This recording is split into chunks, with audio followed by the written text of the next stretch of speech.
Ngayong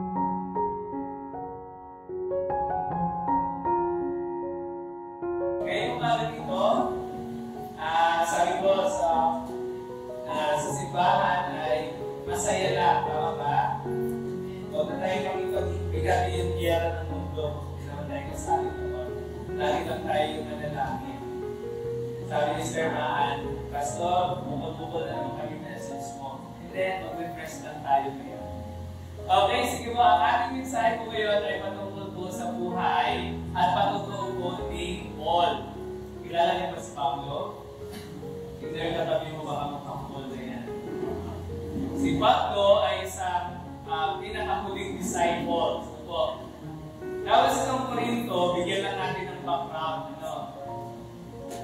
Para magkaroon tayo ng idea kung bakit kailangan din pag-aralan. At ganun yung emotion ni Paul dito.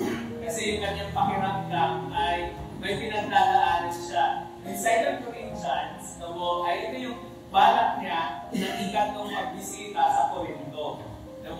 Binuhos na yung sobrang pagmamahal niya sa ministry.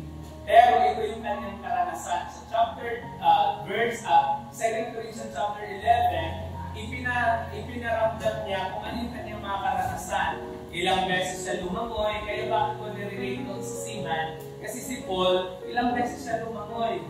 Kasi nagkakaroon ng abire yung kanyang sinasakyan, mga bangka, pag bumisita siya. Ilang beses din siya nakagat ng ahas. Ilang beses din siya, mas marami siyang mga pinagdadaanan pagdating sa ministry. Ngayon, itong Corinto, narinig ni Paul, isipin mo sa lahat, sa first visit niya, second visit niya, na-establish yung simbahan. Pero narinig niya na nagkakaroon ng promosyon o nagkakaroon itong simbahan ng Corinto ng mga hindi pagkakaunawaan. Una doon, yung mga balaan o bulaang apostol. Kini-question siya ngayon, sabi niya, talaga ba naman si Paul dyan ay siya ba talaga yan? Apostol ba talaga siya? So, inisip ni Paul, sa lahat ng ginagawa ko, sa lahat ng aking ginawa sa church na yon, ngayon pa pinapakinggan niyo po sila, hindi niyo man lang ako pinagtanggol. So that's one of the context doon sa 2 Corinthians chapter 11 and chapter 12. Ang tutukan natin ngayon, yung bakit kailangan napilitan si Paul na ilabas niya yung kanyang karanasan. Napilitan siya na sabi niya, ayoko magmayabang para hindi naman ako para magmukhang hangal.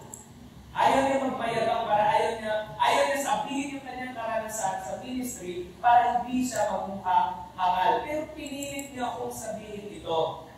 O sabihin ko na ito. Chapter 12, sabi niya, napilitan akong magmalaki kahit na alam kong wala akong mapapala dito. Bakit nga po siya magmamalaki? Kasi nga, nandun yung mga balang apostol, someone or somebody question yung kanyang pagiging apostol. Yung kanyang ginagawa. Sabi niya, sasabihin ko sa inyo ngayon ang mga ipinahayag at ipinakita sa akin ng Panginoon. Ayaw niya dapat niya sabihin yun. Kaya lang, pinoprovoke siya eh. Sabi niya, may 40 na taon o 14 na taon na ang nakaraan nang dalhin ako sa ikatlong langit. Sabi niya, Kristiyano ako noon. Hindi ko matiyak kung nasa katawan ako noon o nasa espiritu lamang. So, in-say niya, kung dinala ba siya ng Diyos doon sa ikatlong langit o sa espiritu lamang or pananaw lamang. Kaya ang sabi niya, ang ito din naman niya, at 40 years na yun, sabi niya, ang Diyos lang ang nakakaalam. Sabi niya. And number, sabi niya, ang tanging alam ko ay nakarating ako sa paraiso. Alam niya yun. By faith, natao siya. At narinig ko roon ang nakamanghamanghang bagay na hindi kaya ipaliwanag at hindi dapat sabihin kahit kanino. Pwede nagmayabang na siya, no? Kasi pinilit na siyang magsabi eh. Di ba? Pero hindi dapat niya kasi walang good, kahit ipaliwanag niya, hindi mauunawaan ng lahat. Kaya sabi niya, maipagmamalaki ko ang karanasan kong iyon. Pero kung tungkol sa aking sarili, wala malipat sa aking mga kahinaan. Kahinaan Pablo, ipagmamalaki. Yung mapagmamalaki dito sa mundo, obviously, ang ipagmamalaki talaga kung anong meron ka. Pero ang pinagmalaki ni Pablo dito, yung kanyang kahinaan. Sabi niya sa 6, at kung magmamalaki man ako, hindi ako magmimistulang hangal. Dahil totoo naman ang aking sasabihin. Pero, hindi ko ito gagawin dahil baka sumubra ang palagay ng ilan sa akin kaysa nakikita nila sa aking pamumuhay. Pablo, sinabi mo, pumunta ka ng langit, pero yung pamumuhay mo ganito. Hangal si Pablo noon. Kaya ayaw niya sabihin yon. Bakit?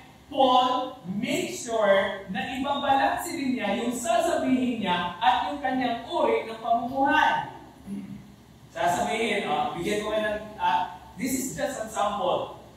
Halimbawa, nagmayabang ka, pero yung pamumuhay mo hindi naman.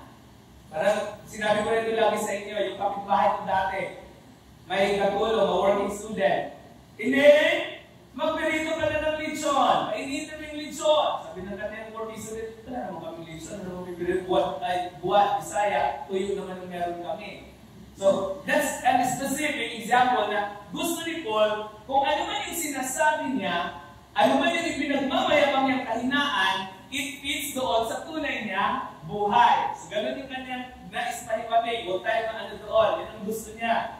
Sabi niya dito, para hindi ako maging mayabang, dahil sa mga kamangamangang ipinakita ng Diyos sa akin, binigyan ako ng isang kapansanan sa katawan. Ngayon, magtatanong na mga kapatid, Pastor, kasi gusto ko itong pag-aralan yung kapansanan sa katawan ni Paul. Nag-research ako, nag-Hebrew, tinanong ko, ano kapansanan ni Paul? Hindi talaga i-mention kung ano yung meron pa siyang physical handicap pa siya. Obviously, si Shander at si Kevin, pag titingin mo sa kanila, yung kanilang kanilang mata, that's kapansanan. Right? But again, they are functioning like katulad natin. Dito, sinabi niya, may kapansanan, binigyan ako ng isang kapansanan sa katawan. Tinanong ko, ano kapansanan? Ang tawag mo ay thorn of the flesh. Ang galing naman sila. Di ba? Nag-ministry siya kung saan-saan. Ano kapansanan ni Paul? Hinayaan ng Diyos, sabi niya, hinayaan ng Diyos, pahirapan ako ni Satanas sa aking kapansanan para hindi ako maging mayabang. Yun ang tanda. Di ba? Pinahirapan siya ng Diyos, ni Satanas, at ng Diyos, hinayaan ng Diyos na pahirapan siya ni Satanas para sa kapansanan na yun, para hindi siya maging mayabang. Verse 8, tatlong beses kong akong nakiusap sa Panginoon, alisin ito sa akin. Ano yung alisin? Yung kapansanan. Tanong mo, ano ko aalisin doon? Ngunit sinabi ng Panginoon sa akin, sapat na sa iyo ang aking biyaya dahil ang kapangyarihan ko'y nakikita sa iyong kahinaan. Ang sabi ni Paul, kapansanan. Ang sabi ng Diyos, iyong kahinaan.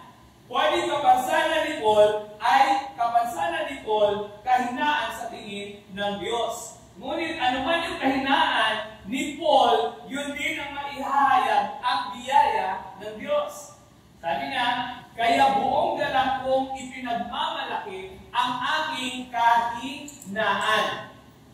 Tuhan niya po, in the term, sabi niya, alisin ang kapansanan. Meaning, by physical, si Paul, he accepted na meron siyang kapansanan.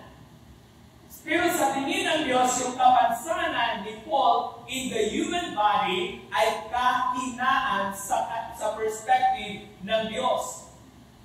Sabi na dito, nang sa ganoon ay lagi kong maranasan ang kapangyarihan ni Kristo. So, kapansanan sa human perspective ni Paul, kahinaan sa tingin ng Diyos, pero anong dito? Nang sa ganon, yung kahinaan ng tingin ng Diyos kay Paul at kapansanan sa tingin ni Paul, ito naman ang kapangyarihan o mararanasan naman niya yung kapangyarihan ni Kristo. Lagay natin sa nakte. Dahil dito, maligaya ako sa aking kahinaan. Di ba? Maligaya ako sa aking kahinaan sa mga pasakit, pang-uusig, at sa mga paghihirap alang-alang kay Kristo, sapagkat kung kailan ako mahina, saka naman ako pinalalakas ng Diyos. Okay? Yun yung kanyang, yun yung kanyang message doon. Sabi niya, but he said to me, my grace is sufficient for you, for my power is made perfect in weakness. Therefore, I will boast all the more gladly about my weaknesses, so that Christ's power may rest on me. That is why, for Christ's sake, I delight in weaknesses, in insults, in hardships, in persecution, in difficulties, for when I am weak, then I am strong. Yung pang konteksto doon, yun yung konteksto bakit my grace is sufficient, I am weak, but I am strong. I am strong, yun ang konteksto ng pag gusto niyo pong kukunin yung mga phrases na yan.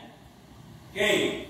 Ayon kay Pablo sa verse 7, upang hindi siya maging mayabang dahil sa kamangha-manghang ipinakita sa kanya, binigyan siya ng isang kapansanan sa katawan. Hinayaan ng Diyos na pahirapan ako ni Satanas sa aking kapansanan para hindi ako maging mayabang.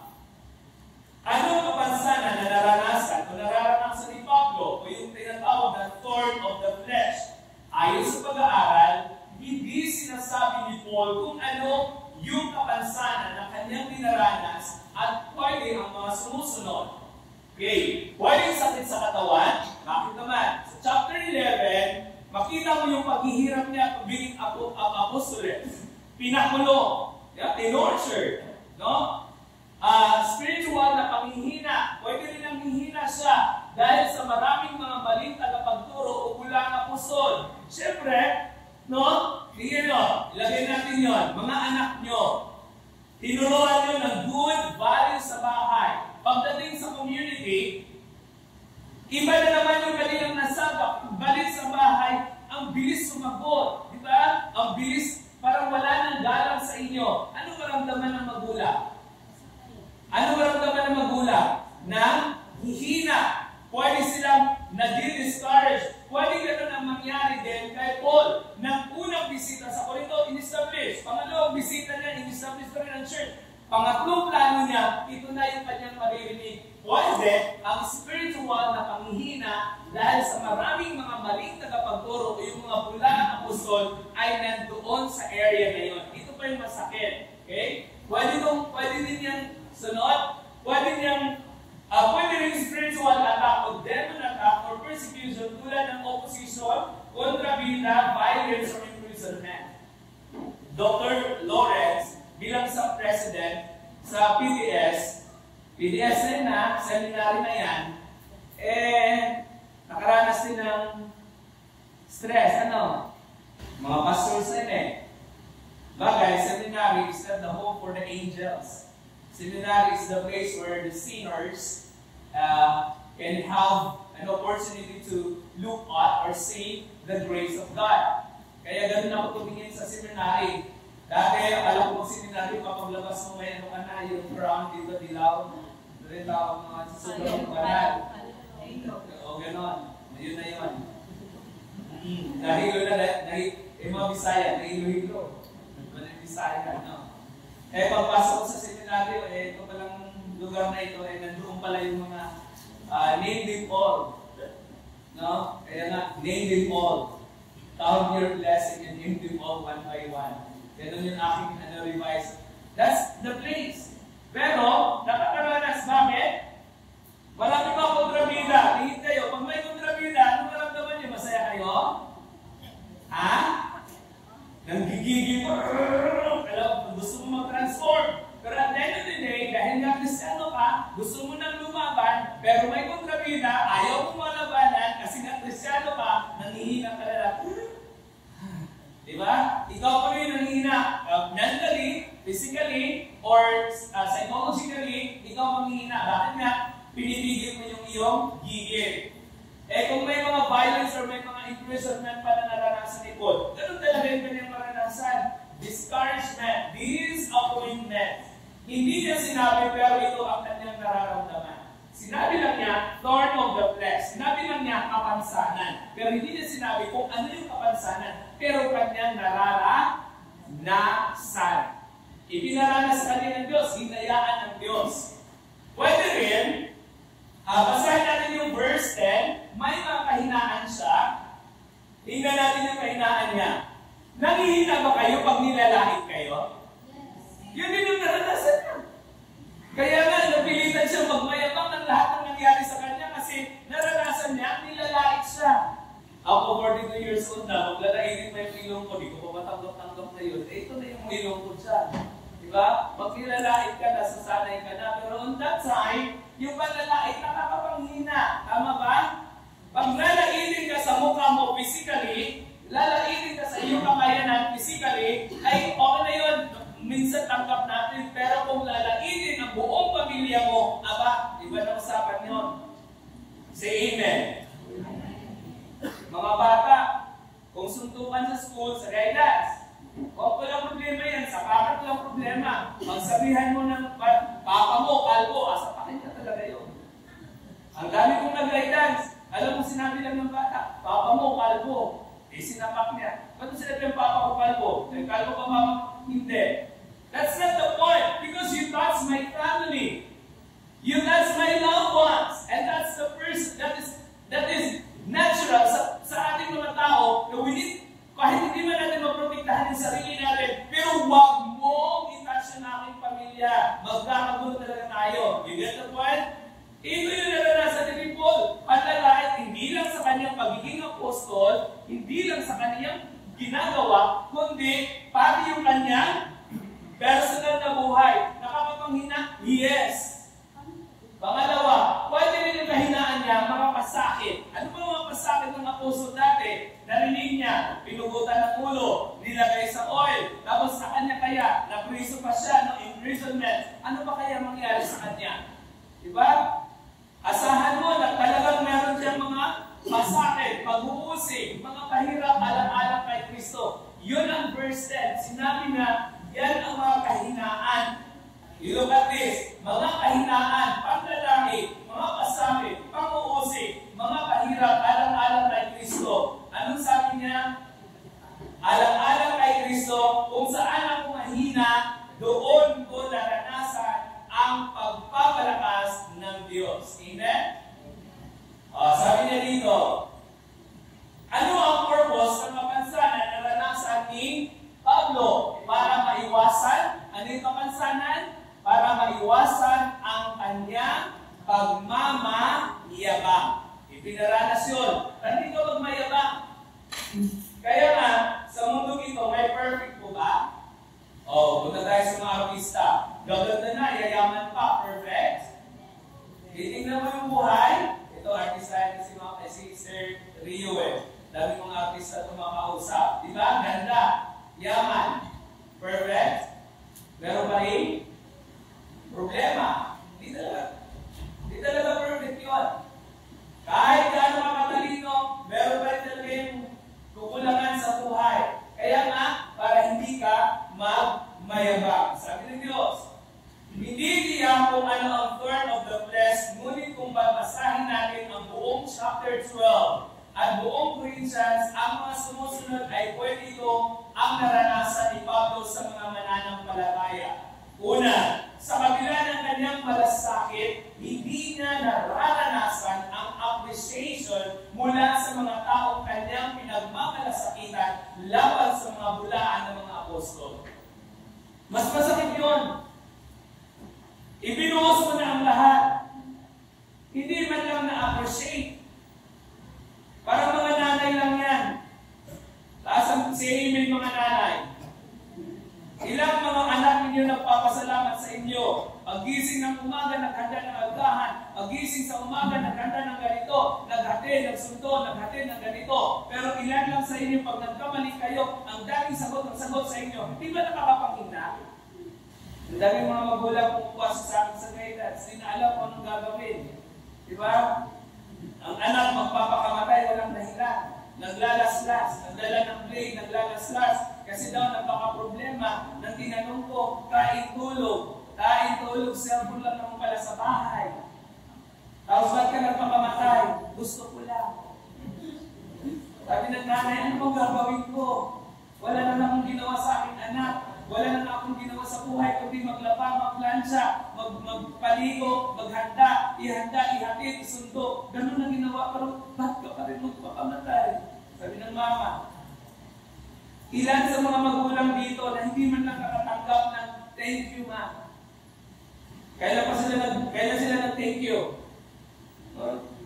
Nung nag-living ako, ano ba yung nag-living ako? Ano tawag mga pastor? Ako yung last, doon sa libingan. Pag si pastor kasi, kung saan niyang living, ako ang sa patay. Pastor dito sa buhay. Alam na lang mga drama. Salamat sa iyong pangitira. Ay, mo lang sinabi ko kayo, no? Diba? Mapatawarin mo ako. Ginawa mo lahat, pero nabuntis na rin ako. Higit na po eh. Parang ako lang yata ang masaya doon. Hindi yan sa drama ng buhay. Tunay na buhay yun. Pag nainglap ang mga bata, kalimutan ang mga magulang. Sabi ko sa bata, meron naman sa nagayas. Ano piliin mo? Magulang mo o yung girlfriend mo? Siyempre mo kasi, mansarin namin. Ibawal ka sa mama mo. Ay, wala pakialam kay mama, mansarin namin. Mansarin. Ikatabi ang makro na namin. Kaya nawala na doon, wala sa klase, na doon sa mansari. Ang mama, absent sa kanyang business, pumunta lang sa anak. Nagharap-harap kami lahat, sabi ng mama. Pero hindi ko na alam ko sabihin sa aking anak. Ang babae naman, ano ginagawa mo? Hindi ka mabawal ka pa. Isa na, mabawal ka na, pero karapatan ko naman. Grade 7 pa yan, sinabihan pa ang mama niya, karapatan daw niya, maging buko boyfriend. Gusto ko ang mundong ito. O, binigyan ko na kayo ng kulay na buhay. Pasensya na, pastor niyo, guidance. Hindi naman ako nagsismis. Dinala ko lang sa inyo yung tunay na pangyayari. Sabi niya doon, sabi ng bata, karapatan mo naman. Madalas, ang dami mong hirap, hindi ma-appreciate. Paul, naranasan niya yan. Ibinuhos siya. Nag-asawa ba si Paul? Sa istorya ng buhay ni Paul, hindi siya nag-asawa. Alam niyo kung saan siya tumanda? Sa ministry. Punta siya ng punta doon, saan siya lumakoy siya ng lumakoy. Buti nga siman na yung barko. Ang barko niyo, dati siguro bangka. No? Pag nasira yung bangka, lakoy. Pag hindi, patay ka saan. Di ba? Binuhos niya yung buhay niya. Pero itong mga binuhosan niya ng pagmamahal ng Korinto, hindi man lang niya naranasan na ipagtanggol siya. Hindi man lang naranasan ni Pablo na siya man lang ay ma-appreciate sa kanyang ginagawa. Sabi pa niya, basahin niyo 11. Sabi niya, kung kasalanan ko ang hindi humingi sa inyo ng tulong, patawarin niyo po ako, sabi niya. Basahin niyo, hindi nanghingi si Paul ng anumang financial doon sa mga churches na yon. Kung kasalanan ko yun na hindi ako nanghingi sa inyo ng tulong, patawarin niyo po. Yung 12, basahin niyo buong pababa. Pero, decision niya yun na hindi siya manghingi. Pero never siya naka-appreciate, or never siya nakatanggap ng appreciation. Another na naranasan ni Paul ay, ikalawa, disappointments. O, basahin natin, pagkakadismaya in verse 15. Katiting na pagmamahal na isinupil sa sobra-sobrang pagmamahal. Basahin nga muna natin yung verse 15.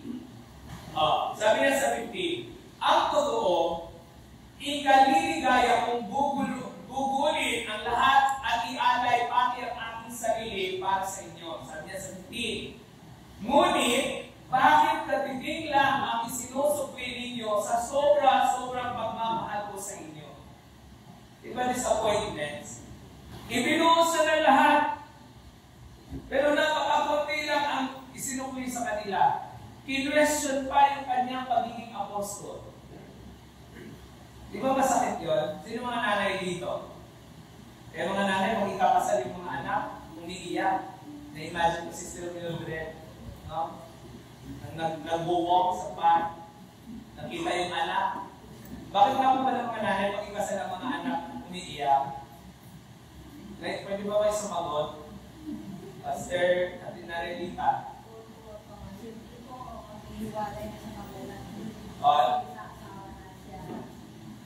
Yung hiwalay.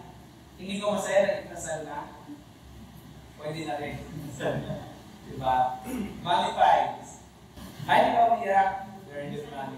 Sayang, hindi kita nabutan ng magkasalanan mo. Sister Mildred, bakit ka maiyak pala? Masaya? Malungkot? Masaya na malungkot? Sino ba bang pwedeng magsismis dito na may kinasal na anak? Sila lang naman. Si Siri, wala pa na. Bawal na. Ako lang. Wala pa. Diba? Yung mga ganun karanasan, minsan, yung sobra-sobra mong pagmamahal, napakasimple lang naman ang kabalik doon, hindi pa. Dito mga kabataan. Yung sobra-sobrang pagmamahal ng mga magulang ninyo, simple lang ang hinihingi yan nila. Yung maayos lang yung inyo, pakikisama sa kanila. Di ba lagi kong sinasabi, dito mga bata, huwag kayong sumagot sa magulang nyo ng sagot na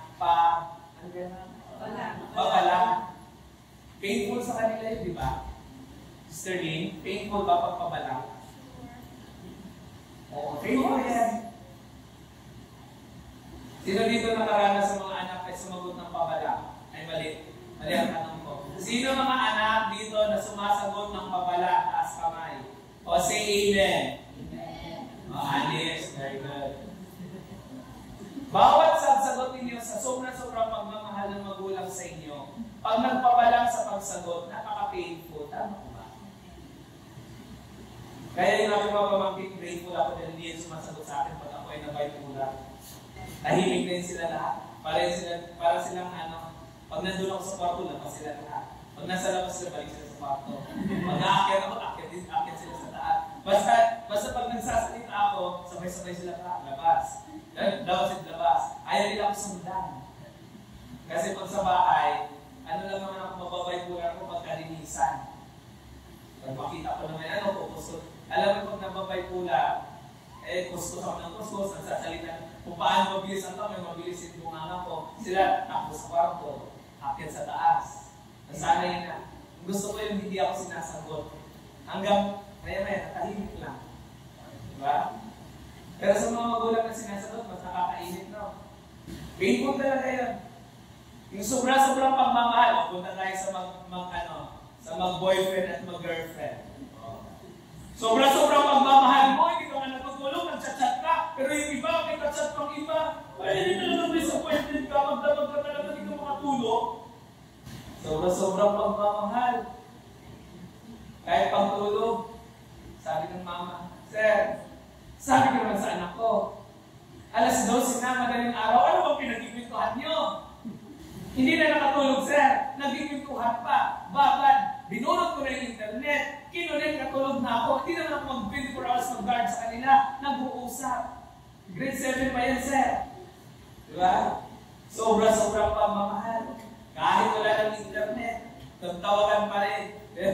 Putol na. Kausap, bangag lang. Diba?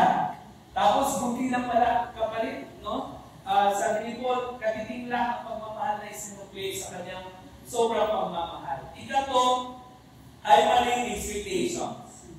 Ikato maling expectations. Sa verse 20, ito naman sa verse 20, babasahin natin. May maling expectation dito. Sabi ni Paul, nag-alala ako na baka pagdating ko riyan, kasi papunta siya, ay makita ko kayong iba sa aking inaasahan. Makita ko kayo na iba yung aking inaasahan. Ano ba inaasahan pala ni Pablo? Pagbabalik sa Corinto, sa mga manampalataya. Siyempre, yung pagbalik ng mga apostol, talagang mature yung kanyang iniwanan. Sabi niya, baka pagpunta ko doon, iba ang aking madatnan. Sabi naman niya, sabi niya, baka madatnan ko kayo, sabi niya, inaasahan, makita rin ninyo, akong iba sa inyong inaasahan. Parang ganito yan, no? Pag alis ko, nanay niyo ako. Nag-abroad ako, inasahan ko ng aking mga anak, Expectation ko, nakagraduate na, anak ko pa rin kayo, dahil ako ang nagagastos, umalis man ako, pero pagbalik mo, anak ko pa rin kayo. Pero sabi ni Paul, baka iba na rin naman ang pagtingin niyo sa akin. Ganon din ang ginagawa. O, nasa ibang bansa ka nga, pinuprovide mo ang lahat, pero ang kailangan namin ay iyong pagmamahal. Baka iba naman din ang execution ng mga anak doon sa kanya. Ganon din ang ginawa ni Paul. Baka pagdating ko, iba na ang aking padatnan, or makita ninyo na pagdating ko, iba din ang pagtingin nyo sa akin. You get the point? Ito yung problema sa mga tao eh. Lalo na yung process, yung excitation, lalo na yung mga magulang na ang tagal-tagal na sa ibang bansa, pag-graduate, pagbalik, wasak yung buhay ng mga anak. Kasi ang tingin ng magulang, nag-upload ako para maibigay ko lahat sa inyo, pero ang tingin naman pala ng mga anak sa kanila ay supplier lamang yung mga magulang. Kumbaga, ang tingin sa magulang, pagdating ng magulang, ina ka para masuplayan mo ang gusto ko. Sa panahon na hindi mo na kaya ibigay sa akin, ang gusto ko, galit na ako sa iyo. Anong movie yun, anak? Akala mo lang wala. Di ba? Sige nga, palitin nyo na yung 1, 2, 3, go. And that's the situation. Ang akala ng anak, ang akala ng mama, nag-aaral ng maayos. So, execution yun. Pero pagbalik pala, ay balik ang akala ng anak sa kanyang magulang. That the moment na the parents cannot supply, cannot give, cannot provide, iba na yung kanilang inaasahan. Ma, gusto mo bumili ng ganito. Ma, pupunta ako sa party. Ma, ganito. Ma, ganito. Eh, pag hindi mo maibibigay, galit na sa iyo. Kasi nga, ang tingin ng mga anak sa iyo, supplier at provider ka. Ito rin ang excitation ni Paul. Baka pagdating mo doon, iba ang tingin ko na sa inyo. Pagbalik niyo, at pagbalik ko din, iba na rin ang tingin niyo sa akin. That's an expectation. Anong nangyari doon? Bakit yan ay naranasan ni Paul? Sabi niya, inyong inaasahan, iba ang aking inaasahan. Itong lahat ay naranasan ni Pablo sa kanyang pagsunod kay Jesus. Disappointments, walang appreciation, and then yung expectation, yung inaasahan ay hindi nakamtan.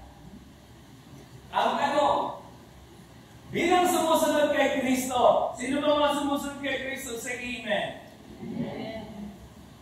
Parang ang hina. Amen. Sino dito follower of Christ? Amen. Parang ang hina. Amen. Ganun daw pag amen. I am a follower of Christ. Amen. Amen. Amen pala ha. Ano? Pababa. Napapagod ka na ba? Okay lang, Paz. Hindi naman. Relax lang. Tingnan natin. Reflect tayo dito. Napanghihinaan ka na ba? Disappointments? Expectations?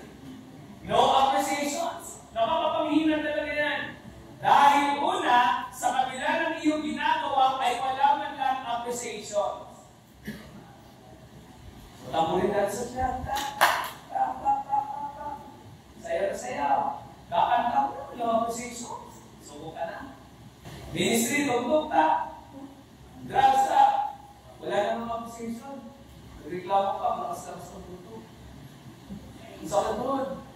Sa kabila ng iyong ginawa rin sa simbahan, papakain ka, nagluluto ka pa, nagbibigay ka ng lahat-lahat, wala man ng appreciation, naririnig mo pa, nag-send comment pa. Suko ka na. Ikalawa, dahil na-disappoint ka o disappointed ka dahil sa sobra-sobra mong pagmamahal sa ministry, napakaliit o konti lang naman ang nagpapahalaga. Hindi mo lang masabi, sis, thank you. Thank you dahil nakalindi ka, dapat nag-a-assure. Thank you dahil tumugtog ka. Hindi mo man lang naririnig yung pasasalamat na yun. Kaya, mag-ministry pa ba kaya ako? Disappointed ka. Ay, pagpunta ko sa simbahan, bakit kunti lang ang nag-aatin yung katabi ko, wala na. Lagi mo dinatali yung katabi mo. Inong Sunday, wala ka naman. Wala ka talaga yung katabi ngayon. Kasi ikaw ang Sunday, ikaw yung hinanap ng katabi mo. Hindi lang talaga expectations. Ikaw dahil iba ang iyong inaasahan pag Kristyano na, mas marami ng dapat ganito, dapat ganyan, dapat ganito, dapat ganito pag Kristyano na, tama? Pag nakakita ka ng ganito, mga Kristyano sa simbahan, ay dapat ganitong buhay, the deeply beast. Kung mamamatay ka na lang, kaya ang tanong, are you holier than Christ? Galing ako sa simbahan na dapat ganito, nakakapagod. Pero ang mabuti, di dapat ganito. Nakakamatay kayo noon. Diba?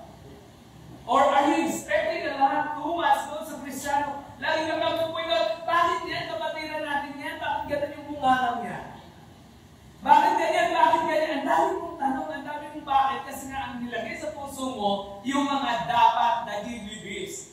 Nakalimutan mo, na sa lahat ng kahinaan na yan, kung kaya sa dami mong mga expectation, dami mong disappointments, at dami yung wala man ng appreciation, kaya naghina ka, gusto mo nang magpahinga, gusto mo nang lumipat ng ibang simbahan, gusto mo nang mag-ibang bayan, gusto mo nang tumakas sa ministry, gusto mo nang manahimik ka lang sa bahay, gusto mo bahala na sila doon, at iba pa. Ano pang iniisip niyo doon? Pag na-disappoint kayo, meron pa ba kayo gusto ilagay? Naranasan niyo ba yun? Naranasan ko din nila. Yung makita ko na walang makikinig, di ba huwag ka nalang magsalita? Di ba sa stress yata din yan?